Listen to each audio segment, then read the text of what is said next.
नमस्कार दोस्तों, stock market तमाशा में आपका फिर से स्वागत है। इस बार के एपिसोड आपको परेशान कम हैरान सा करेगी, ऐसा भी सकती है, क्योंकि नकली ट्रेडिंग स्क्रीनशॉट लगाने वाले फिर से आ गए हैं लोगों को बेवकूफ बनाने के लिए। और लोग लाइन लगा के खड़े हो जाते हैं बेवकूफ बनने के लिए भी।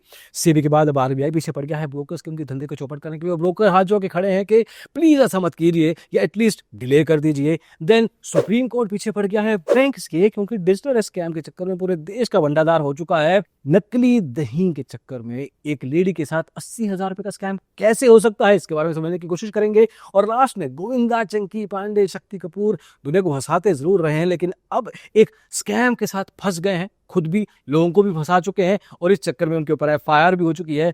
Will cover everything in this video, let's get started. सबसे पहले सबसे जरूरी पॉइंट, नकली ट्रेडिंग स्क्रीनशॉट्स, फेक पीएनएल्स, ये 3-4 साल पहले बहुत कॉमन सा ट्रेंड हुआ करता था। कोई भी मुंह उठा के आता, कहता देखो मैं कितना पैसा कमा रहा हूं। तब लोगों को पता ही नहीं होता था कि नकली ट्रेडिंग स्क्रीनशॉट भी होते हैं, लेकिन इन स्कैमर्स को पता रहता था। उसी इंफॉर्मेशन का फायदा उठा के ये लोगों को अपने कोर्स या डीमेट अकाउंट के लिंक बेचते थे और लोग चुपचाप सीधे साधे तरीके से इनकी बातों पर विश्वास करके खरीद भी लेते थे। लेकिन कुछ समय बाद जब पता लग गया कि ये सब नकली भी हो सकता है, तब के बाद ये सब कुछ कम हो गया। लेकिन रिसेंटली ये फिर से शुरू हो गया है। इस बार जिन जनाब का नाम आया है वो है मिस्टर सिद्धार्थ सिंह 06, इनका ट्विटर हैंडल है। ये जनाब अपनी अदानी ग्रीन की पोजीशन शेयर करते हैं और कहते हैं कि स्टिल होल्डिंग दिस पोजीशन। साथ में मैथ भी करके दिखाते हैं कि देखिए मेरी पोजीशन 21,600 क्वांटिटी के साथ करीब 30,000 की एवरेज प्राइस के पे बैठी है।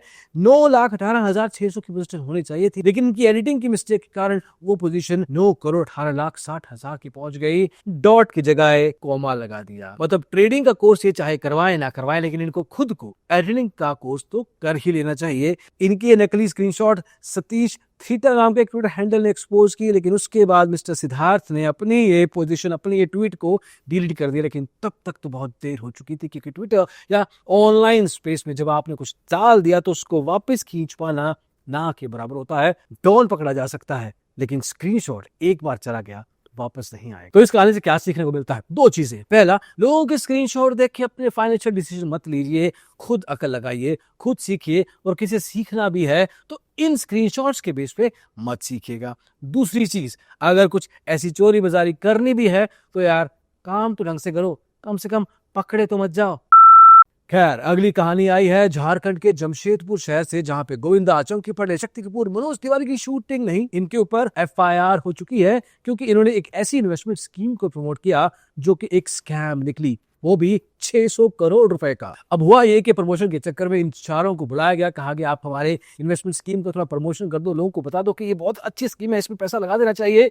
15% return on A monthly basis offer किया गया। लोगों ने पैसा लगा दिया। इनके चेहरे को देख के लगा क्या है, इतने बड़े बड़े स्टार जिनको देख के हम बड़े हुए हैं, इनके ऊपर तो विश्वास किया ही जा सकता है। शायद इन चारों को भी नहीं पता था कि ये स्कैम को प्रमोट कर रहे हैं। होपफुली वो तो इन्वेस्टिगेशन में पता लगेगा। लेकिन जब लोगों ने इनका चेहरा देख के मैक्सिजोन टच नाम की एक गाजियाबाद की कंपनी में पैसा लगा दिया और जब रिटर्न आने बंद हो गए, तब इनको पता लगा कि भाई ये कोई इन्वेस्टमेंट स्कीम नहीं थी, स्कैम था, पॉन्जी स्कैम। अब ऐसे स्कैम करने वाले भी बड़े ध्यान से चुनते हैं कि किसका चेहरा दिखा के बेवकूफ बनाया जाए, क्योंकि लोग जिसको जानते हैं, पहचानते हैं, उस हिसाब से मार्केट तैयार की जाती है, उस हिसाब के कस्टमर तैयार किए जाते हैं, इन्वेस्टर तैयार किए जाते हैं। और जब पैसा इकट्ठा हो जाता है, इस केस में 600 करोड़ रुपए, तब जाके खुर हो जाते हैं। ईडी ने एफआईआर दर्ज की है इन चारों के खिलाफ। जो एक्चुअल डायरेक्टर थे उनको पकड़ लिया गया है, लेकिन लोगों को पैसा मिलेगा या नहीं और कब मिलेगा, ये अलग सवाल है, जरूरी सवाल है, लेकिन इसके बारे में कुछ नहीं लिखा गया है। अगली खबर आ रही है स्टॉक मार्केट की दुनिया से, जहां पे ब्रोकर्स के बिजनेस की वाट लगने के और चांसेस बढ़ गए हैं। पहले सेबी ट्रेडर्स के ऊपर बहुत सारी रेगुलेशंस लेके आया करता था, अभी भी लेके आता है। अब RBI, reserve bank of India, जो बैंक्स को संभालता है, वो स्टॉक ब्रोकर के ऊपर ऐसी रेगुलेशंस लेके आ रहा है। रेगुलेशंस बैंक्स के ऊपर है, लेकिन डायरेक्ट इंपैक्ट हमारे ब्रोकिंग स्पेस पे होने वाला है।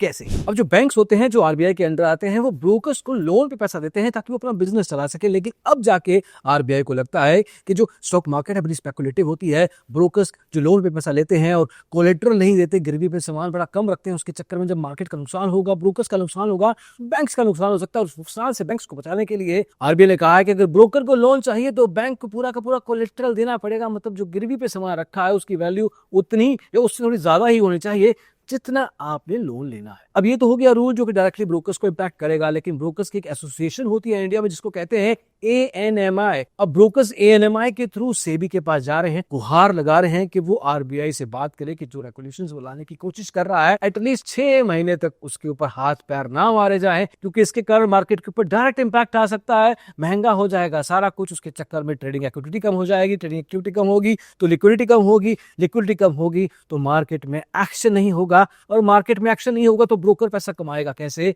एक्सचेंज भी पैसे कैसे कमाएंगे। वैसे पूरा पूरा इकोसिस्टम हिल सकता है इस 1-2 रूल के कारण जो कि RBI लाने की कोशिश कर रहा है। वैसे सोचने वाली बात है कि जब ट्रेडर को मुश्किल आती है रेगुलेशंस के कारण वो अपनी आवाज उठाता है, लेकिन ज्यादातर केसेस में वो आवाज सुनी नहीं जाती, दब जाती है। अभी ब्रोकर्स के ऊपर रेगुलेशन आया नहीं है, लेकिन उनकी बॉडी पहुंच गई है सेबी के पास ये गुहार लगाने के लिए कि एटलीस्ट डिले कर देंगे तो शायद कोई चांस बन जाएगा, कोई रास्ता बन जाएगा। There is nothing wrong in that, but यही चीज, यही सीरियसनेस ट्रेडर्स के लिए क्यों नहीं है? वो ही तो मार्केट का एक्चुअल अहम हिस्सा है। क्यों? एनीवे, अगली कहानी अगर सुनोगे तो सबसे पहले ये समझने की कोशिश करोगे कि आखिर ये हुआ तो हुआ कैसे। मान लो कि आपका दही खाने का मन कर रहा है, आप ब्लिंकिट ऐप में जाते हैं, दही ऑर्डर करते हैं, दही आपके घर में पहुंच जाती है, टेस्ट करने की कोशिश करते हैं तो पता लगता है ये तो खराब है, इसको वापस करूंगा। ज्यादातर लोग ऐप के अंदर वापस जाते हैं, कस्टमर केयर को ढूंढते हैं, वहां पे कहते हैं खराब है, पैसा वापस दीजिए। कुछ लोग होते हैं जो गूगल पे जाके फोन नंबर सर्च करते हैं।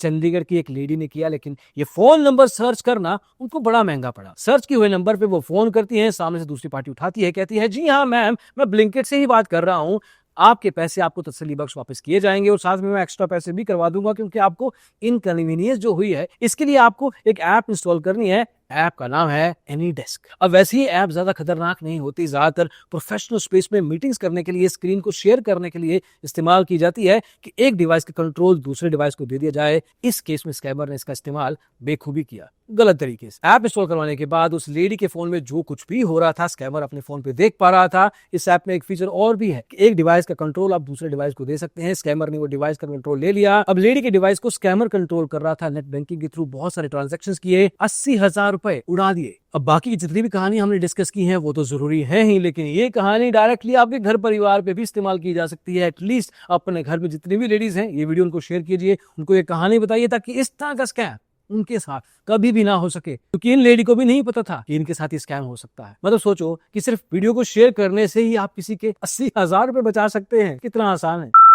और अंत में एक ऐसा स्कैम जो पिछले 4 साल के अंदर इंडिया के 54,000 करोड़ रुपए लूट चुका है। इंडियंस के ये पैसे जेब से निकल चुके हैं, और स्कैम पढ़े लिखे लोगों जैसे कि doctors, engineers, lawyers, retired citizens सबके साथ हो चुका है और अभी भी हो रहा है। और इस स्कैम का नाम है digital arrest scam. Supreme court ने तो इसे रॉबरी या डकैती तक बोल दिया है। और ये ऐसा स्कैम है जिसमें स्कैमर लोगों को उनके ही घर के अंदर दिनों, हफ्तों, महीनों तक बंदी बना के रखता है ताकि वो लगातार उनसे पैसे खींच सके। वैसे तो पिछले 1-2 सालों में सरकार ने भी इस पर्टिकुलर स्कैम के ऊपर अवेयरनेस बहुत अच्छे से फैलाई है, लेकिन इसके बावजूद ये स्कैम खत्म होने का नाम ही नहीं लेता, क्योंकि जब ये होता है तो दूसरी पार्टी कहती है कि मैं पुलिस से ही बोल रहा हूं। लोग वहीं पे घबरा जाते हैं। और पूरे देश भर में डिजिटल अरेस्ट स्कैम पता नहीं कितने ही लोगों के साथ हो चुका है। जैसे कि अभी रिसेंटली एक NRI कपल के साथ हुआ था 14 करोड़ रुपए का। ये स्कैम ज्यादातर बड़ी वैल्यू का ही होता है। अब स्कैम की गंभीरता को देखते हुए सुप्रीम कोर्ट ने कहा है बैंक्स को कि अपना काम थोड़ा और तरीके से करें, क्योंकि जब किसी भी अकाउंट से बड़े बड़े ट्रांजैक्शन हो रहे होते हैं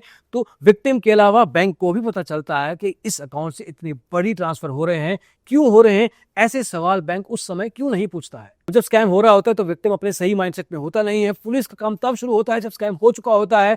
बैंक्स वहां पे अपना काम और एहतियात के साथ कर सकते हैं।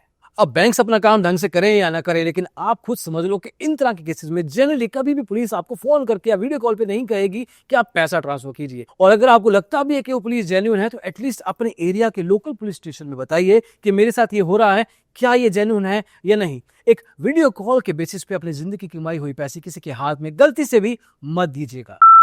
और हाँ, अगर आप वीडियो के एंड तक पहुंच गए हैं तो आप काफी लकी हैं, क्योंकि आपके लिए, सिर्फ आपके लिए, I am gonna give you this book for free. लेकिन कैसे?